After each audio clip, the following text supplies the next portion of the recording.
বন্ধুরা আবার চলে আসলাম বনগাঁ ট বাজার, বনগাঁ নিউ মার্কেট থেকে আবার ঘুরে চলে আসলাম।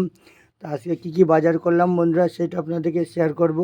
তা যাই হোক, প্রথমে দেখাই আমি, দেখেন এই যে তাজা একদম ধনে পাতা নিয়ে নিলাম, সাথে নিয়ে নিলাম চিংড়ি মাছ, সাথে নিয়ে নিলাম পাকা টমেটো। আর এদিক অনেক দিন পর আজকে বন্ধুরা নিয়ে নিলাম সেই সুন্দর লাউ শাক। দেখে একদম বন্ধুরা দিলটা খুশি হয়ে যায়, এত সুন্দর শাক যদি আমিও খেতে পারতাম। হ্যাঁ, লোভ লাগছে। তা যাই হোক, নিয়ে আসলাম। আর ওদিকে নিয়ে নিলাম ফুলকপি, দেখেন ফুলকপি নিয়ে নিলাম।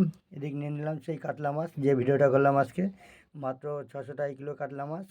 আর নিয়ে নিলাম ভোলা মাছ, দেখতেই পাচ্ছেন বন্ধুরা ভোলা মাছ। আর সাথে নিয়ে নিলাম মুরগির গলা দিয়ে গিলে দিয়ে মেটে দিয়ে একদম কষাবে আজকে।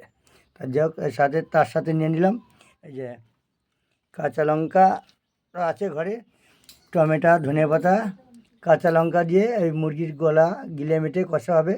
আর সাথে হবে, দেখেন বন্ধুরা দেখতেই পাচ্ছেন এই চিংড়ি মাছ আছে, এই নদীর দেশি চিংড়ি মাছ, দেখেন ভালো করে।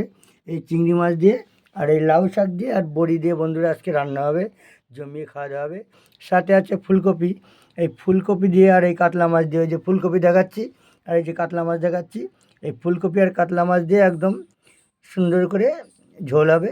আর ওদিকে হবে বন্ধুরা ভোলা মাছের ঝাল, দেখাতেই পাচ্ছি ওই যে ভোলা মাছ আছে।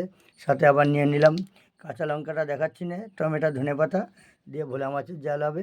ঝাল ঝাল ঝাল একদম কাঁচা লঙ্কা দিয়ে রান্না হবে বন্ধুরা। এই গরমে আর শুকনো লঙ্কা ভালো লাগছে না। তাই যাই হোক, আজকে বেশি কিছু বাজার করতে পারলাম না, এই অল্প স্বল্প বাজার করলাম, সেটাই আপনাদের সাথে বন্ধুরা শেয়ার করলাম। এটা হলো আজকে আমার বাজার।